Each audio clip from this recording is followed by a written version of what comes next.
at the moment, I think, consistently enough by a decent player, right? You've got a solid team. I'm thinking if you want to remain on the team, you are going to have to pull your finger out and find a fifth member that is going to provide, and I'll tell you where the weaknesses are. I can tell you right now, mate. The weaknesses are natural history and science. Something which Ricky Gervais is scoring on week in, week out on his team. There is a few. Now, if he was available for a transfer, we could be fine.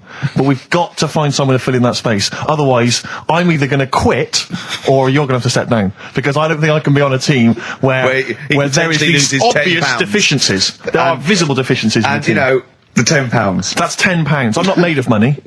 That's once a month. I've seen him depressed for 2 hours when he lost £20 at a casino after 5 hours playing. Don't bring that back. Don't bring up that again. Yeah. That story. He doesn't like wasting money, Carl. You know that. What do you think? What's the solution? We've got to think proactively now. We've got to sort this out. See, there's always other things going on in my mind when I'm in that pub quiz. For me, it's just a little bit of fun. Sure. It's a night out. Do you know what I mean? Suzanne enjoys it. Yeah. It's a bit of a get-together. We have a chat beforehand. Yeah. We have a bit of fun. Yeah. But there was other things on my mind. Well, Carl, I could do that here. I don't have to lose a tenner. Wait, what were you thinking during the quiz then, when the questions were coming out? What were you thinking of? Well, what it was, right, just before the quiz started, I had to go to the toilet, right? Because the rule is, right, people who don't go to it, once it starts, phones off, no more toilet. They take it dead serious, don't they, right? Yeah. So, I went to the toilet. Now, I'm not being out of order here, it just got me thinking, right? I went to the toilet. The gay fella in there, right? There was a gay fella in there. Gay fella in the toilet. Now, how could you tell? How did you know? Just typical, everything about it, right? Everything about it, right, yeah. Oh. What, large handlebar moustache, leather cap. Butt plugs, amyl nitrate. Could I just say that these views do not reflect the views of the management of XFM or me and Steve. Or most of the people in this country. Go on, Carl. What's your problem? Yeah, but this is what I'm worried about, really. But this is why I only got Danny Minogue right. Right? Because this was floating around my mind. Went to the toilet.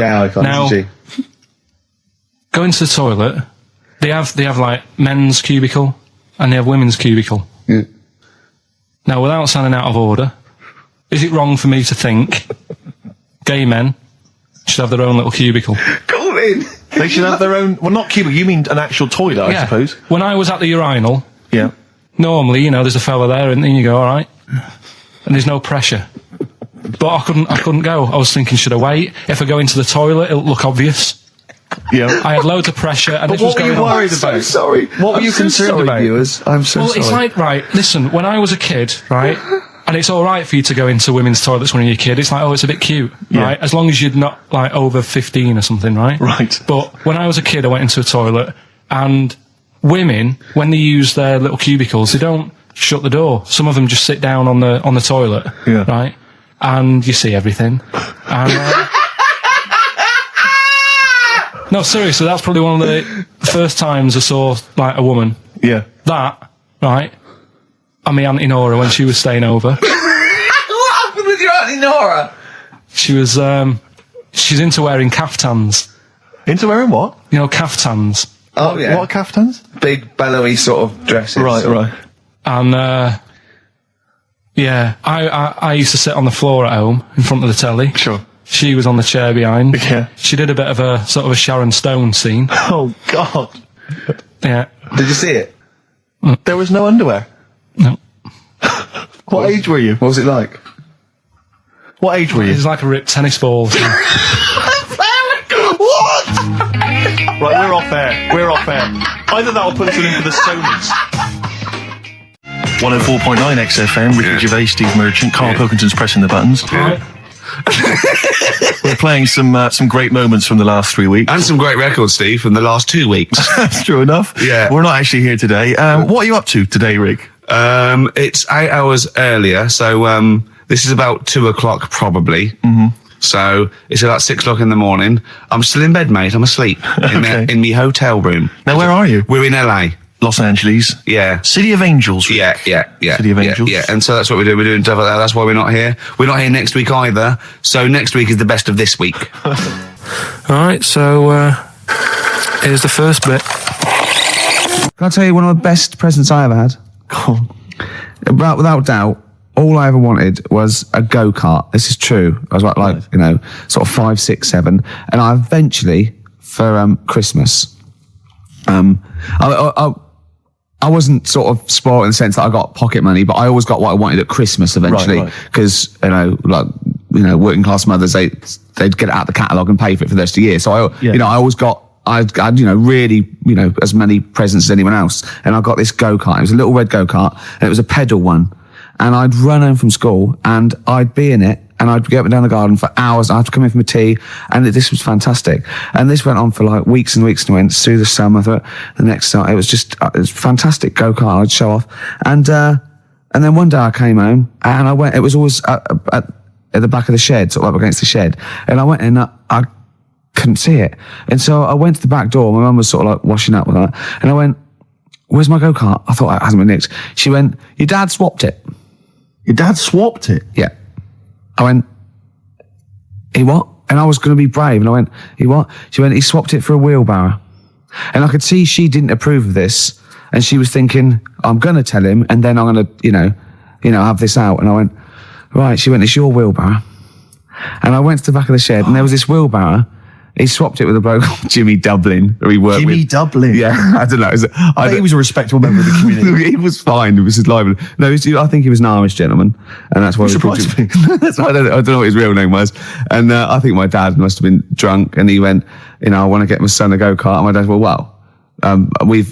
my kid's got one. He's probably had it for a year. He's probably bored with it. Yeah. And he said, I'll give you this wheelbarrow. And I went to this wheelbarrow, and it was caked in concrete. I could hardly lift it. I just nicked off a building site, obviously. And I'd be there for hours trying to push this wheelbarrow up and down the garden, right? And it was okay though, because I was going on holiday soon, and I am 7 years running, went to Bognor Regis, a place called Riverside, because some woman around the way had a caravan that we got free for a week, and it was great, just wonderful. And I used to go there with my mum and my nan. Oh, party time!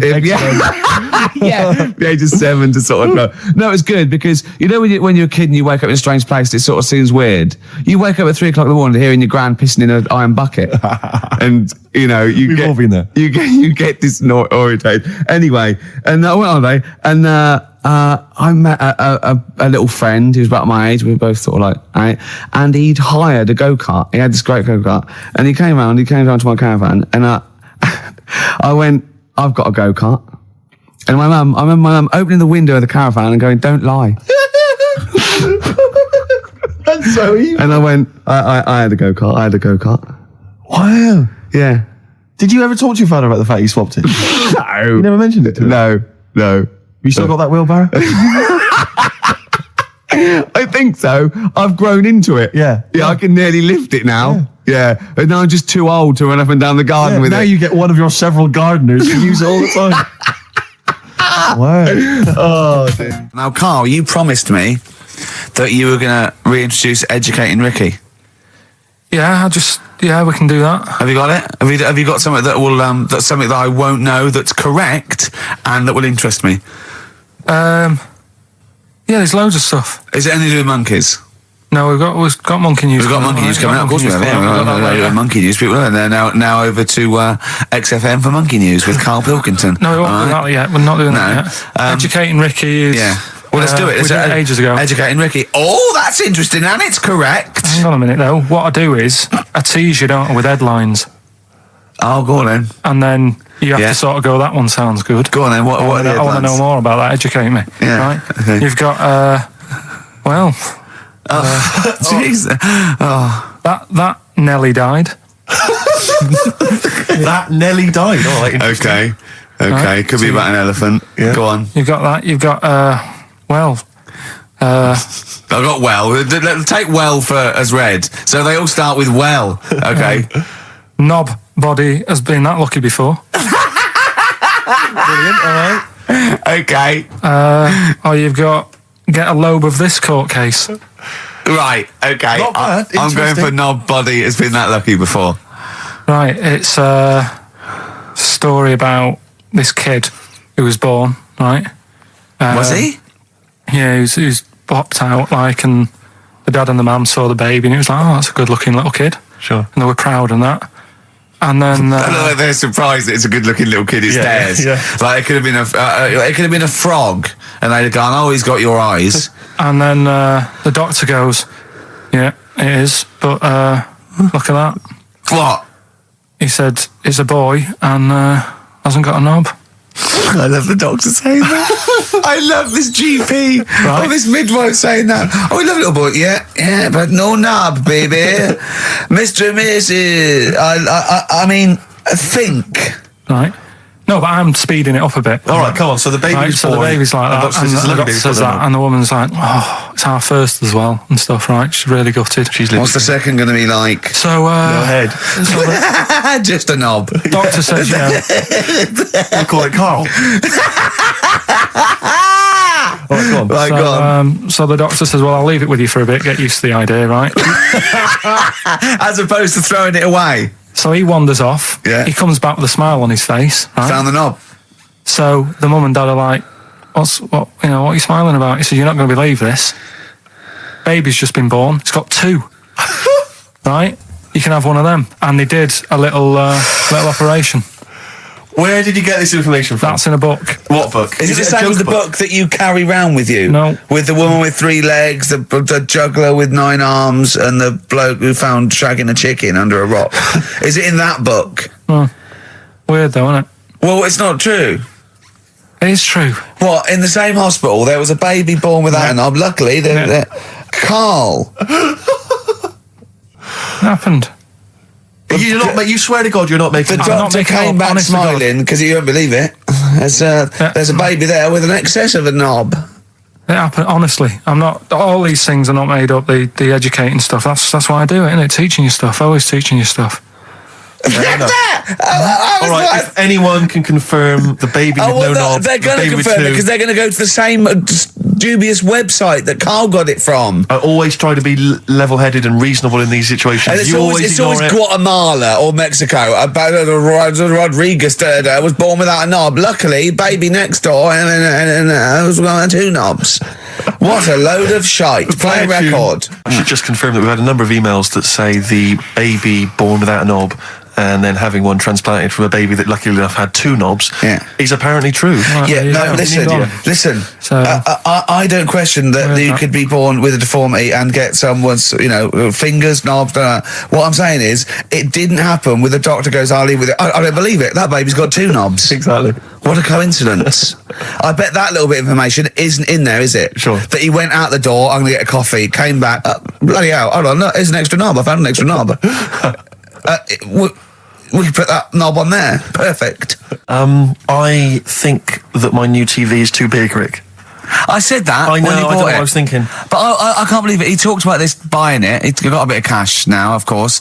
And what is it? 42 inches? 42-inch plasma screen. What did it cost you? $3 grand or something? Don't tell me. That's Wow, gross. it's 3.5 ridiculous. grand. $3.5 grand, big spender.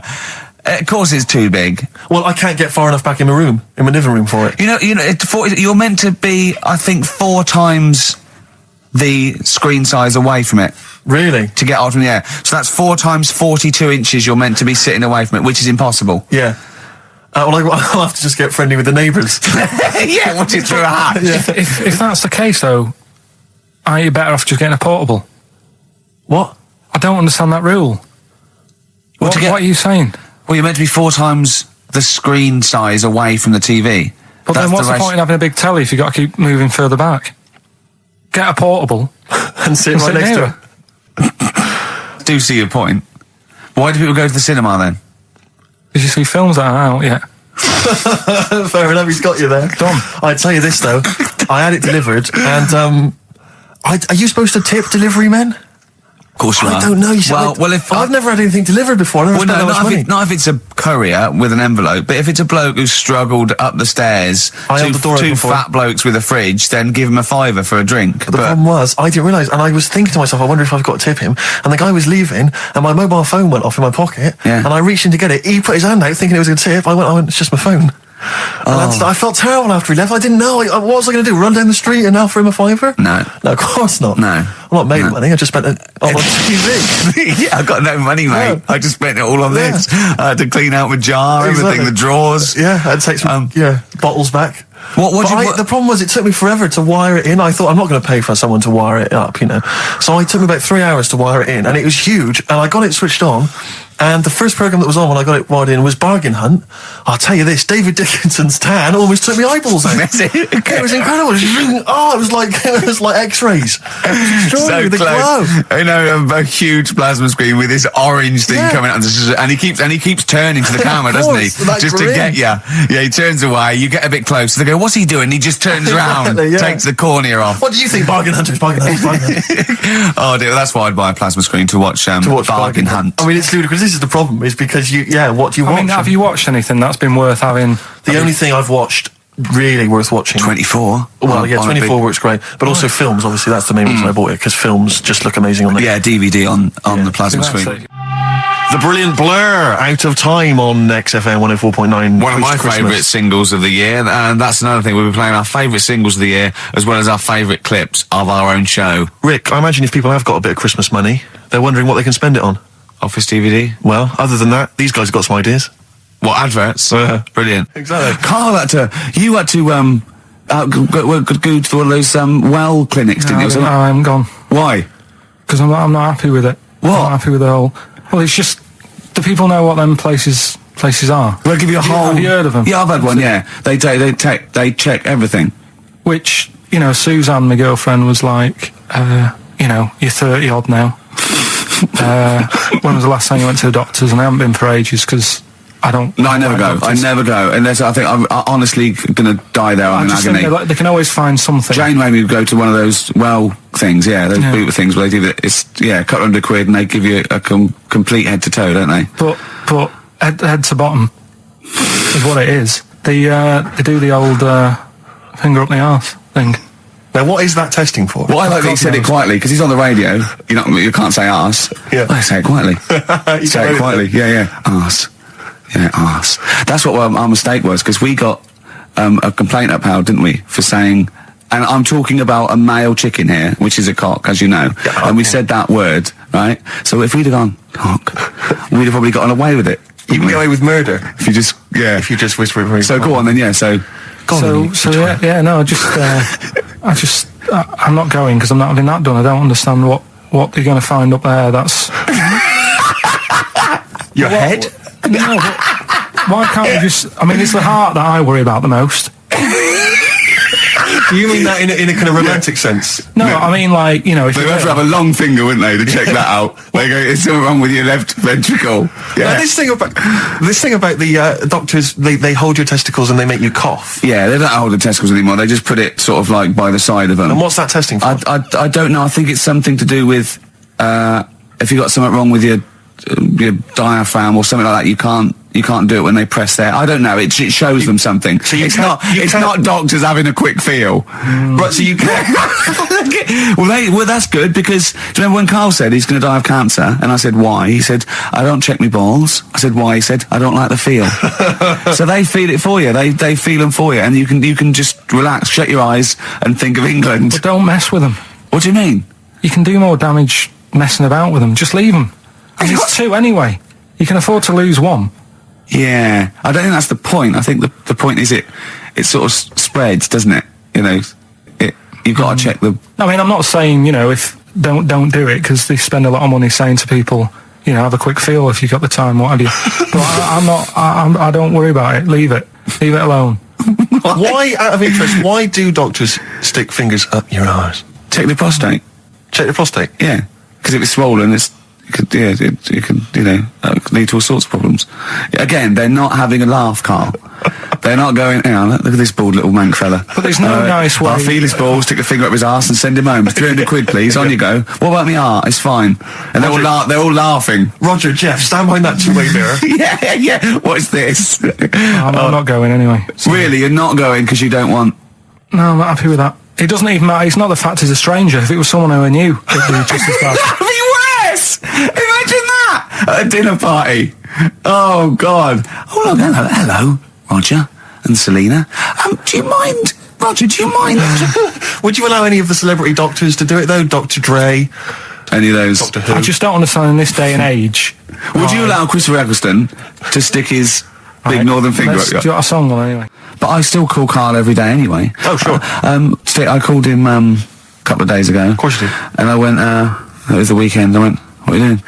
He went, oh, just in Regent's Park and that. I went, what are you doing? I said, just going for... He went, oh, Jesus. I went, what? He went, a caterpillar just fell out of the sky.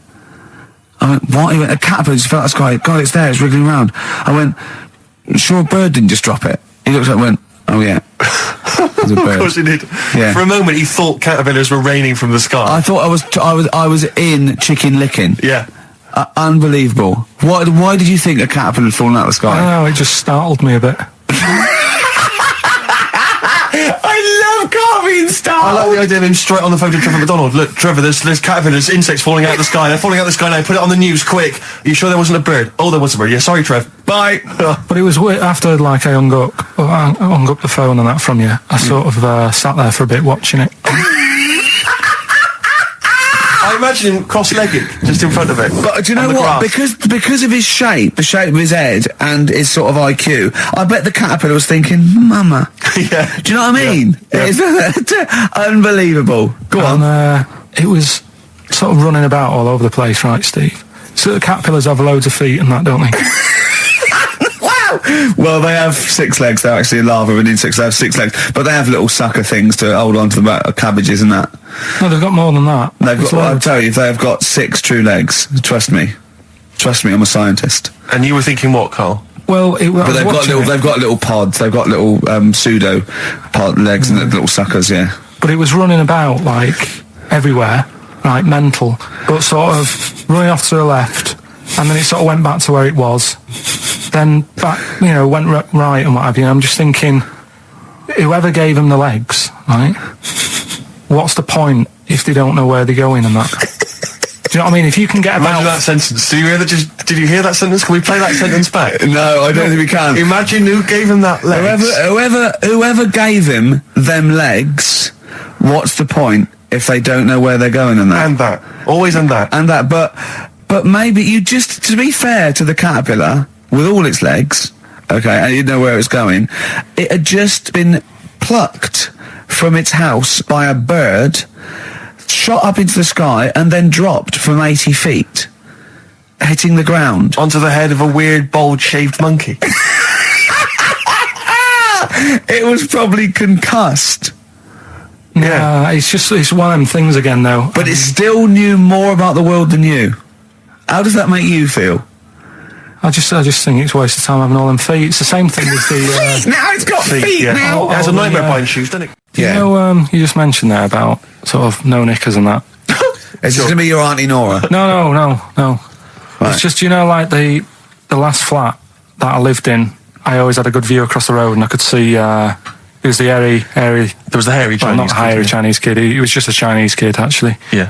Running Because about. that's rare, isn't it? Hairy Chinese kids are very rare, isn't it? Yeah. There's only one official sighting, isn't there? In one of those shit little magazines that you buy. And there was the old woman who didn't move. She was just sat there reading a book all the Who time. we think possibly died and no one came round for weeks, yeah. And now I've moved, right? And it was quiet for a bit. I always look at what view I'm getting, right? Looks across and it was just sort of empty, sort of flats ready for people to move in and that, right? Anyway, people are in there now, right? And they've put all the furniture in, but I haven't put any curtains up. Oh. Right. So anyway, I'm sort of washing up, just having a look out the window. Yeah. Right. Girl sort of wandering about, knickers on, right? With no knickers on? You mean No naked? knickers. Well, she had a bra on. Right, okay. But, She's probably looking for a knickers. So I thought, and I don't know how long I was looking. No. Right. But anyway, she looks across. Oh, God. I think she spotted me. Yeah. I think, oh, God.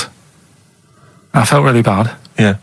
I said to Suzanne... Sorry, is this some sort of Peeping Tom confession? No idea. Well, he's not... That's the thing, though. Peepington. If I was peeping, she was peeping as well, because she was looking over. Works both ways, doesn't it? Yeah, but yeah, all she could see of you was your bald head. Yeah. No. But And your this hands is it. moving as you were washing up. And some white-looking substance frothing up. Particularly stubborn stain on this glass. Yeah. Oh, God. Imagine that. Imagine if she looked across. I'm assuming your sink is lower than the window. But didn't she just cover up or something? Or she looked back and go, oh, you're looking at my fanny? Well, the thing I did... What? I thought, just sort of drop me boxer shorts. Because I What? thought... Well, Suzanne said, what are you doing? What are you talking about? What are you talking about? No, just so they can see me cheeks of me. What are you talking about? No, because I thought if she thinks I'm walking about in the nude as well, then we've both got something out of it. Carl! This sounds like a bad excuse in court. I know. So sorry, you were looking at a woman dancing around naked, right? So the only thing you could do was immediately drop your boxer shorts. So she looked across, saw you fully clothed, saw you took your boxer No, she wouldn't have done, because it's sort of just the top half and the sink's at a side angle, so I was sort of looking out. So This is genius. So she wouldn't have seen your trousers then anyway? No, she did. I moved in front of the window more. So you then made you actually climbed in front of the Oh, this is amazing! So you climbed in front of the window to show off No, it wasn't your naked obvious. lower half. Suzanne said, what are you doing? And I I said, bet she did. What are you looking at? I sent you in here to clean What up. are you doing? I'm just taking my trousers down, stand over the window. Why? Because there's a naked woman across the road. What do you think I'm doing, Suzanne? I'm exposing myself while looking at some free fame. leave it. What's up with you, Suzanne? Wait a minute, can I just check? A final question. What did the woman across the way... What happened? What was her I reaction? didn't look again. I just thought, you've seen a bit of action as well. We're both happy. Let's leave it. Brilliant. So were you waddling around like a penguin with your trousers around your ankles? I just was walking about, and Suzanne said, what are you doing? I said, I'll explain to you in a bit, but don't look out the window, because then it's Excellent. obvious. Then he sees, she calls her husband to look at Carl walking around naked. He goes, oh, she's got a... Quick, Suzanne, get him out. There's only one with him to get some more friends. They've gone one more. Oh, that's a wonderful, wonderful clip, and a great record that preceded or followed it. I'm not sure.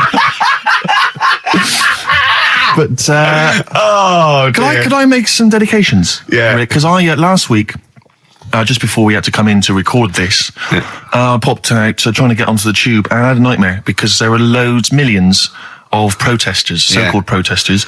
Now, a lot of them obviously doing good work. There was one fella, I think you'd have appreciated it, because I know you are very politically active, and I think this guy has really studied hard, and he's realised the best way to make his voice heard on the international political stage is to ride around on a tricycle wearing a jester's hat. He was really shaking up the bloody government. wouldn't want to be George W. Bush about now. Not indeed. Once he sees that. Once he sees that guy. Imagine his aides rushing in and going, George W., look at this guy.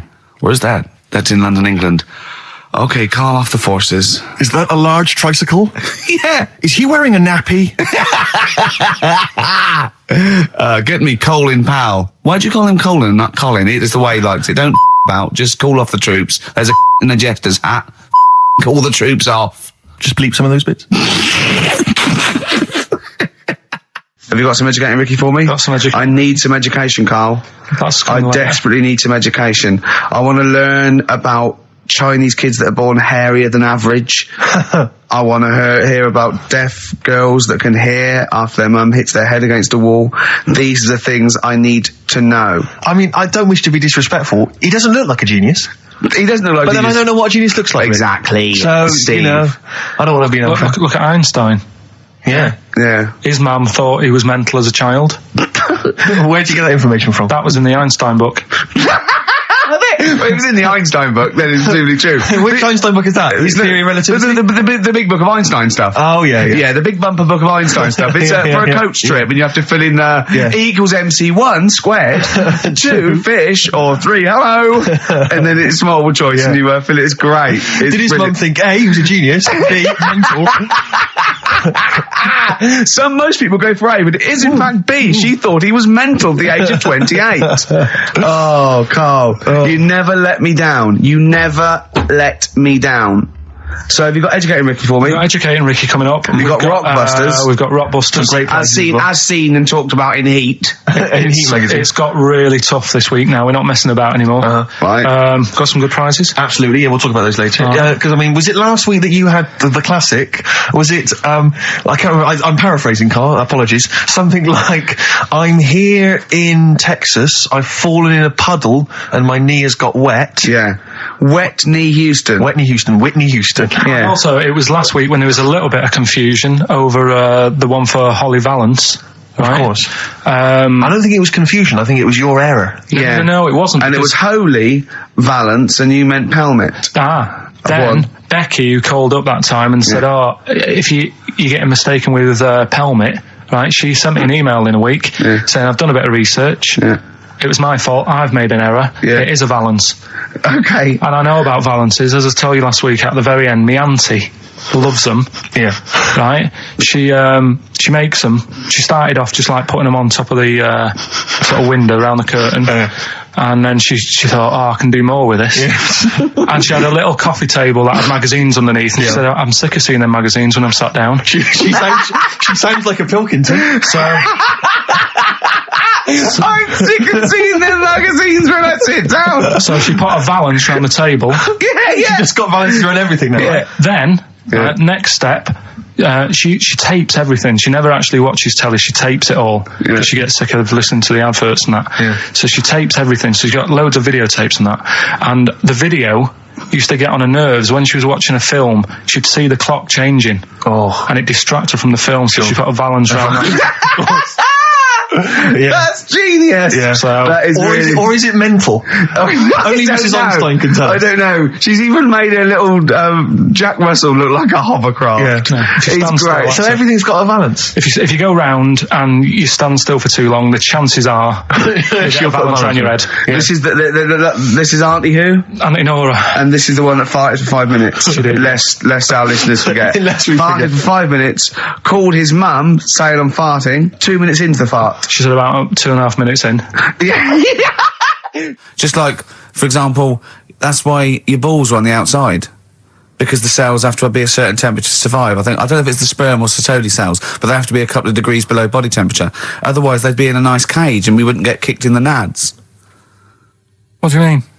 That's why your testicles are on the outside of your body. They have to be a couple of degrees below body temperature.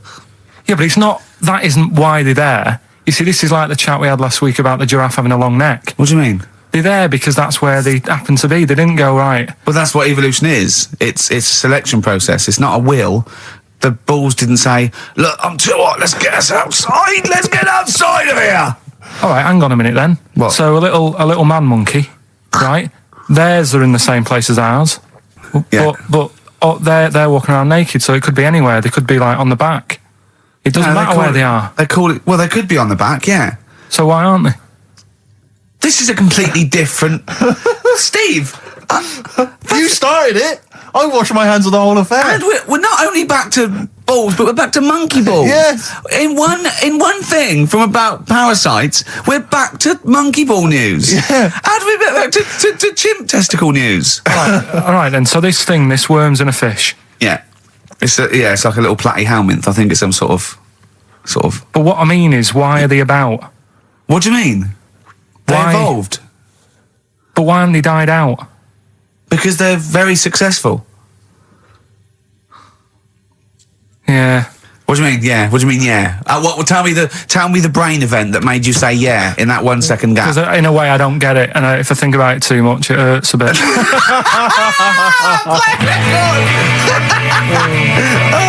They've just been around for years, Carl. Yeah. Like Cliff Richard or something like that. Yeah. Carl's look at him. Carl looks at you like a cat. Yeah. Whenever we leave him behind, if we don't talk like straight at him and let him see our lips moving, and it's monosyllabic and very look, he's lost in that conversation there. He just drifted off, didn't you, Carl? No, I just was also thinking on animals and that. Something else I was going to use. Go on. Was This isn't a radio show, is it? I just suddenly caught myself. This is nothing. I told you that before. It's been bad today. No, but I mean, it's the way, this casual way that it's like we almost have no regard for our listener. And I'm not proud of that. I just don't know what to do about it. Do you know what I mean? I don't know how to do this properly. I mean, we're just chatting here. I mean, it's only Anderson who's seen through us. And that surprises me that more people haven't. I mean, what are the figures like? Do people listen to this show? Well, I'll find out for you. You keep saying that. But, yeah, there's this parrot. And, apparently it lives Rick, it's unique, if nothing else. I mean, when you wake up with Woken tomorrow, you're not even going to hear him start a line with there was this parrot. Go on, there was this parrot, yeah, go on. and it can talk and that. Someone's obviously, taught it out how to speak and that. And it flew away, and it's living in this church, right? And people are at the church doing hymns and that, and then Trouble's brewing. in between the If that hymns. parrot was owned by an old miner who used to swear a lot, Yeah. Well, then the vicar is what going was to be really annoyed. That vicar, that vicar's going to go on. I just hope it stays quiet during the vicar's sermons. Yeah, go on. have you read it? No, go on. Have you read it? No, go on, no, go on. because that's what happens, Go right? on, tell us, Carl. during the hymns, it's sort of effing and jeffing and stuff. Jeffin. Yeah. And everyone's like going, oh, it's quite funny, really. It doesn't know what it's doing. Everyone's having a laugh. Yeah. But it's causing a havoc at funerals. When did this happen? Not years ago. John was a much loved man. He was a wanker. Yeah. So anyway, so that was another What story. can you say about Uncle John? Bollocks.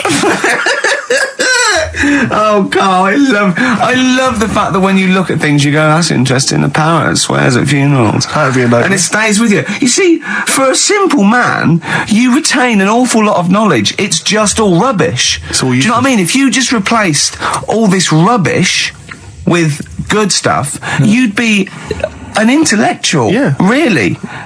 Because, your retention is fantastic. So Did I lose you again there, did I? So was it the word retention? we've still got Wash Up With You. Yeah. Should we play a record and do Wash Up With You? Yeah. We'll play a bit of Aqualung then. Depeche Mode there, and I Feel Loved.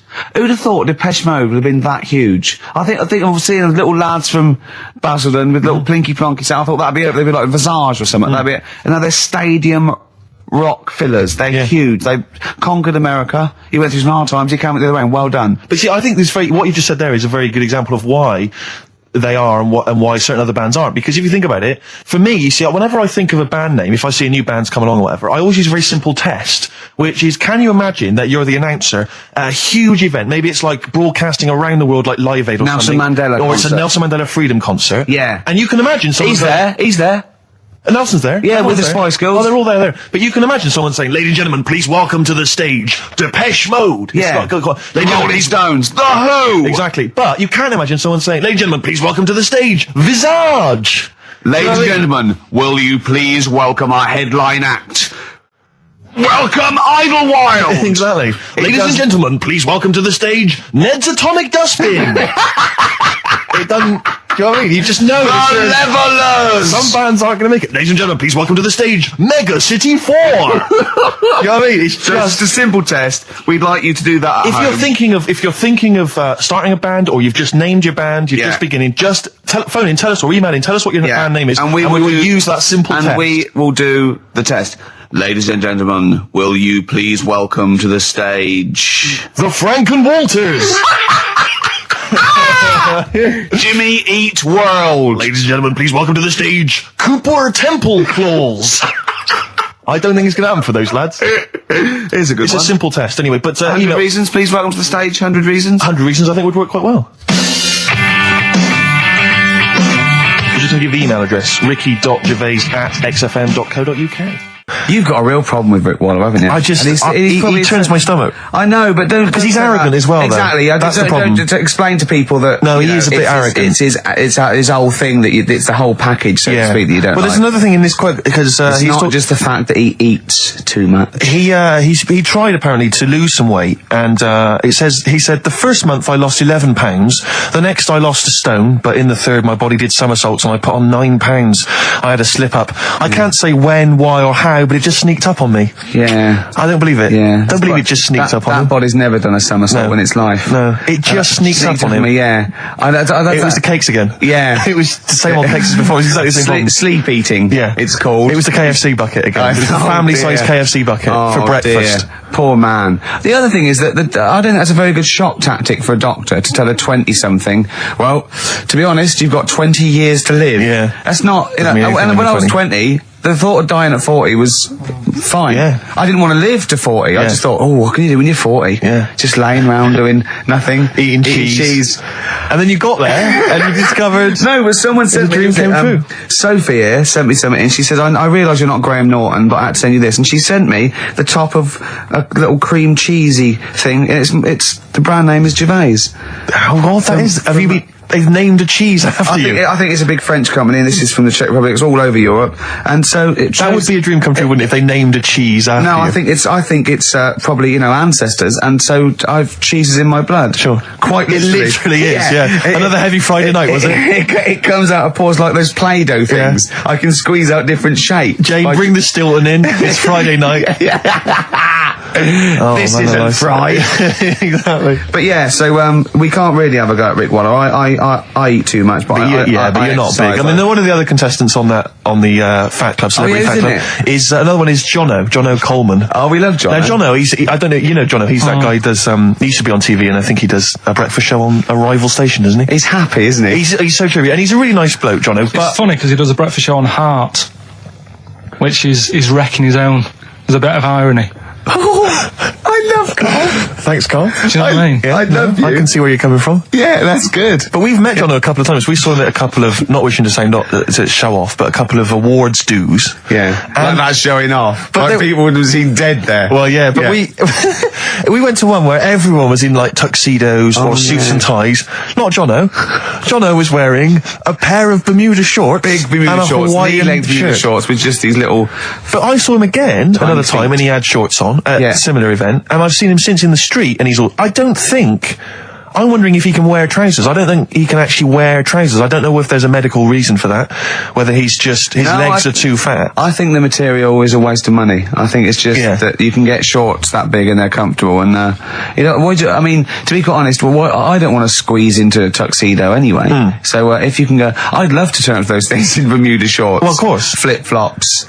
But do you think he started off by wearing, maybe he just had the upper half was a tuxedo with the tie and then the shorts for and the shorts underneath, and he would just have to come in, kind of sneak behind, a sideboard. Potted plant. Or a potted plant, or bring his kids ahead of him. Yeah. You know, you are wearing trousers, aren't you? Of course I am. Yeah. In you go. Kids move a bit. Well, no. Exactly. Of course I'm wearing trousers. Why would I? Wearing trousers. And they just thought, oh, this isn't fooling anyone. So now I'm going to make a wacky effort to sort of, The next zone is, I've heard he's going in a grass skirt and a garland around his, and he's going to come in limboing. But you did ask if you could go to the BAFTAs in a dressing gown, didn't you? Just for ease. Yeah.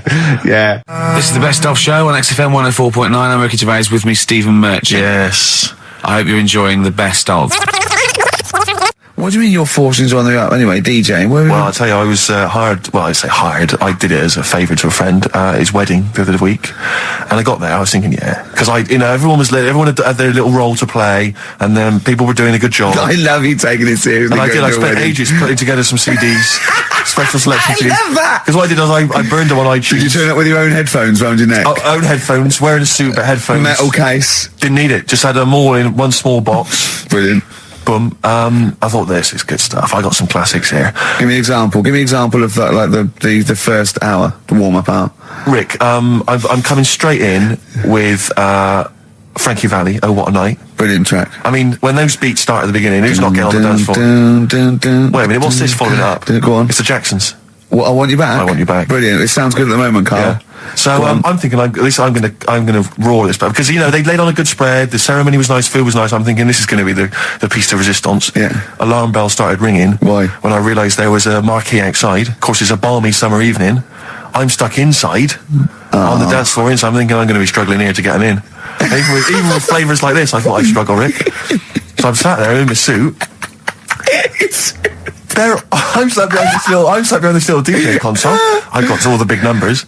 There's one or two people making some token effort, but frankly, most people are outside everywhere. I was livid. Of course, they couldn't hear it out there. So I was playing to an empty room, really, and I was furious. I was absolutely furious. Because, I mean, what is, they're wasting my time. They're wasting, now I could have just stuck the CD on and gone out. They're wasting Frankie Valli's. Frankie Valli's time. They're wasting the Jackson 5's time. They're wasting, D-Light's time. Yeah. And, so I'm sat there, and there's a couple of people making a cursory effort. Mainly when they come to get a drink from the bar, they might have a little quick, couple of twos. You shout, we don't want your Not interested. all of your no one. All of your no one at all. And, then there's a microphone set up because people have been doing speeches. This little girl gets on the mic, right? It's being funneled through the speaker system. So every time I put my headphones on, Miss Dynamite, was it? It wasn't sadly Miss Dynamite, although she decided to have a little go at MCing. She was screeching her little head How off. old is she? Oh, I don't know, 8 or 9. At their most annoying. When children are at their most annoying, because they got a bit of confidence there. They're a bit cocky. They're not shy anymore. They're a bit arrogant. Yeah. She's screeching her head off, so I'm playing, and she doesn't know it. Your face! I'm playing Into the Groove. No one's getting into the groove because she's going mental. She's just going, what's this? I don't know what this is. Play something I know. I'm thinking, I haven't got any bloody DJ Otsu or Crazy Frog. I'm not going to play what you... So she's just screeching along, ruining it for everyone. And I say everyone, there was no one left. So she was ruining it for me. I bet you were really I'm angry. furious. But of course as well, every time she screeched, it went through my headphones. So of course and then her dad comes along, right? And I'm thinking, all right, he's seen just what's happening. imagine you in your suit, sweating, getting annoyed at someone ruining your set that no one's listening to. I think, her dad's coming over. He's going to put pay to this. He's realised that she's causing a disturbance. He comes over there, joins in. No. Sits her on his lap. He's just saying, hey, she's having a whale of a time. I'm thinking I'm furious. I'm thinking it's his responsibility to shut her up. He's not going to do anything. What can I do? I can't step in. No. And I know very well that if I interfere, he's going to say, oh, well, she's enjoying herself and no one's dancing anyway, and we'd have just got into a fracas. Yeah. And I didn't want to start a fight. No. Because I don't know, but he'd have knocked you out, wouldn't he? Someone would have got knocked out. And I'm not saying who it would have been, but, but there were, to bear in mind, Rick, there would have been 2 of them. And so I didn't want to get into a fight with them.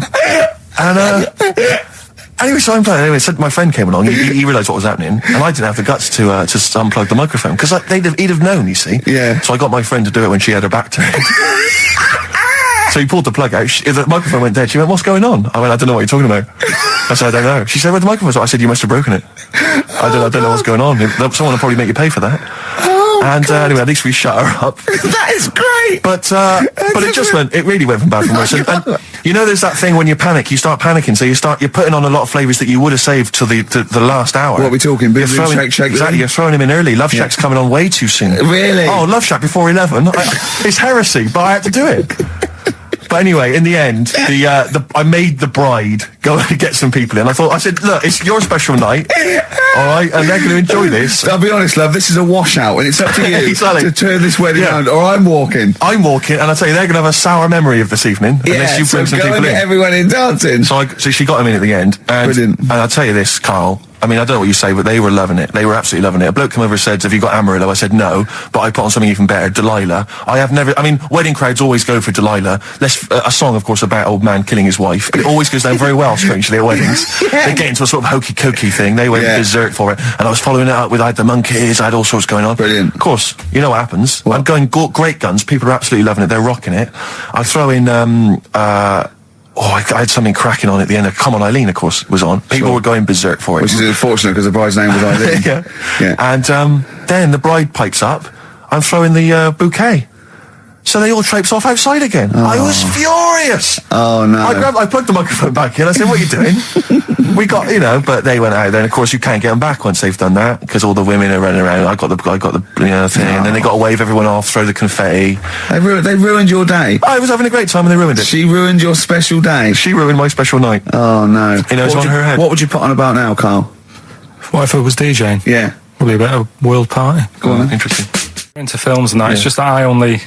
I've just got the 5 channels and flicking about, and I'm not impressed. I mean, I can understand why more people listen to radio and stuff. Yeah. Well, not this one, but go on. Well, when was it? When was the last time I sort of sat down and had time? Because I'm always busy doing stuff and that. Sure. Moaning takes up about 3 hours a day. When did Wimbledon finish? A couple of weeks ago.